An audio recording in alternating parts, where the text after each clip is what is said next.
Eu queria perguntar agora para vocês que no dia 27 está marcado o julgamento, acho que do habeas corpus mais importante lá também, do ex-presidente Lula, que fala da eventual liberdade dele já nesse momento. Eu queria saber da expectativa de vocês, depois da Lava Jato e com isso tudo. Eu quero dizer o seguinte, o STF pode mudar de rumo agora? A partir desses vazamentos e que estão cada vez mais mostrando que a Força Tarefa também tinha como alvo o STF? Só para não passar batido aí sobre a questão da mídia, eu acho que sim, né? A liberdade de imprensa é um valor que a gente tem que não pode abrir mão sob nenhuma hipótese. Agora, o que a gente vive hoje não é uma liberdade de imprensa, né? Meia dúzia de família que controlam os veículos de comunicação que a gente tem hoje, né? Isso não é liberdade de imprensa, isso é imposição pelo mercado. Pode não ser pelo poder político, mas é uma imposição pelo mercado, né? Pelo capital mesmo, assim, essa visão neoliberal de concentração de riqueza na mão de 3 ou 4 famílias aí, isso se repercute, isso replica nos meios de comunicação. Aliás, né? se me permite, quando se tentou fazer a reforma dos meios aqui, o discurso desses grupos de família foi exatamente esse, querem nos censurar. E na verdade não era esse o movimento. Eu acho que todo mundo fala de autocrítica, né? Se o governo dito popular aí, que durante 13 anos praticamente aí teve no Brasil, se existe 2 pontos de autocrítica que deve ser feito, para mim, é o encarceramento em massa, que não mudou em nada nos governos do PT, e a regulamentação da mídia, que não foi feito, né? Espaços como a TVT, que a gente tem aqui, são raros, né? E não tem a proporção, a dimensão que deveria ter. Né? Então, a informação mesmo é manipulada ali em meia dúzia de famílias, né?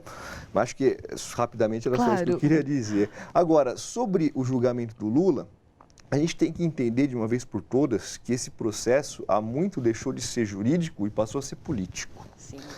E é muito difícil lutar num processo político com meios jurídicos. A gente não pode acreditar que a defesa do Lula, que os advogados do Lula vão conseguir mudar, porque esse jogo deixou de ser jogado no campo do direito, passou a ser jogado no campo midiático, no campo da política há muito tempo. Há muito tempo. Quando você vê lá o advogado sustentando no TRF4, naquela oportunidade do ano passado, ali não tinha nenhuma chance dele conseguir qualquer coisa. Os ministros já estavam os desembargadores já estavam com os votos prontos ali, era só um rito protocolar, as pessoas lê o rito, acabou. No STJ, acho que já foi um pouco diferente. Por quê? Porque o clima político já estava mudando. Nesse último julgamento do STF já foi mais diferente ainda. Por quê? Porque o clima político estava mudando, né? E nesse próximo, não sei, depende de como o clima vai mudar, vai continuar mudando. Porque não dá para fazer uma análise do direito. Pontual agora. Se fosse do direito, eu vou te falar. O Lula já teria que estar, no mínimo, no regime semiaberto. Ele disse que não quer. Mas tem direito, mas o judiciário já devia ter dado esse direito para ele, porque, no mínimo, é só cumprir o Código de Processo Penal. Fazer a detração, ele já cumpriu mais de ano, a pena dele é 8, já deve estar no semiaberto. Se for falar juridicamente, o sujeito continuar preso depois de tudo que já se revelou das comunicações entre procuradores e procurador-juiz, isso é um escândalo. Qualquer pessoa que olhar com um olhar sério, desapaixonado e técnico, isso vai falar, isso é um absurdo. Se isso não é suspeição, não existe suspeição no direito brasileiro.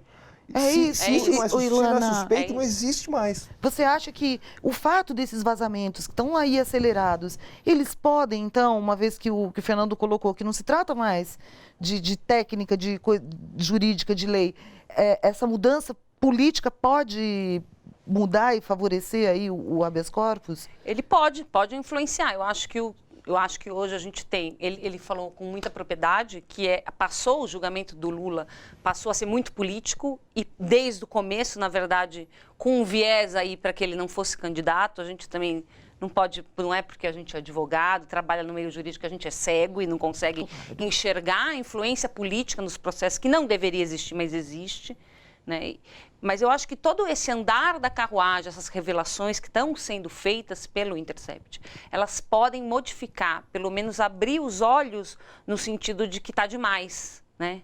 De que a gente tem que assegurar os direitos fundamentais e pouco importa se politicamente você concorda ou não com a ideologia de determinada pessoa. Você falou tá demais, eu me lembrei da carta dos juristas, os internacionais, juristas, advogados, que eles entregaram ao STF, acho que na segunda-feira, inclusive entre os signatários tem uma mulher, uma profissional que o Deltan usou como exemplo, e ela está assinando dizendo que a Lava Jato e a justiça no Brasil está envergonhando a comunidade jurídica internacional.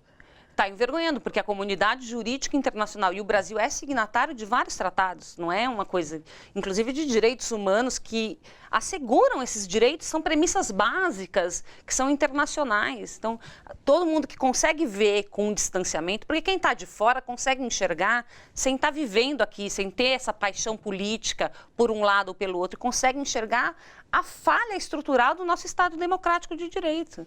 Então, a gente tem que ouvir quem está de fora. A gente tem que ter essa humildade de perceber que realmente a gente está quebrando o nosso sistema democrático. Então, dependendo da decisão, do rumo que o Supremo for tomar, e isso gera um efeito em cascata nas instâncias inferiores do judiciário, a gente vai acabar determinando que tipo de processo penal que a gente quer para os nossos cidadãos. Agora, a gente está falando em limite, em excesso. Onde é que está o fundo do poço dessa história? Porque a gente sempre acha, agora vai, chegou no fundo e não tem...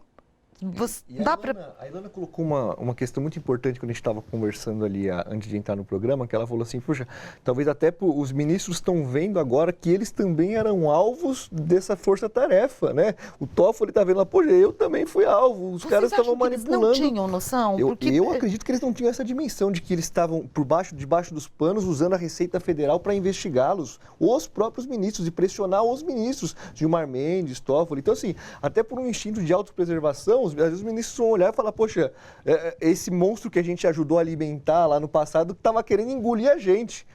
É melhor a gente cortar isso e de uma vez por todas, né? São critérios políticos. Não tem mais a ver com o direito, tá vendo? Isso. Não tem a ver com cumprir o direito. Por isso que eu digo, não é uma operação simples de você, o direito aqui, o fato aqui, né? São vários critérios, vários flancos de ataque políticos, né? Eu só acho importante pontuar isso também, que é um outro elemento relevante para, talvez, ter alguma esperança de que o STF volte a cumprir a Constituição. Não por comprometimento deles, mas até por um instinto de autopreservação. Olha só, você que curte a TVT e quer contribuir com a gente para que a nossa programação chegue cada vez mais longe, se inscreva no nosso canal do YouTube /Rede TVT e torne-se membro. Ou então faça a sua contribuição em nosso Catarse. É só acessar catarse.me/TVT. A gente agradece.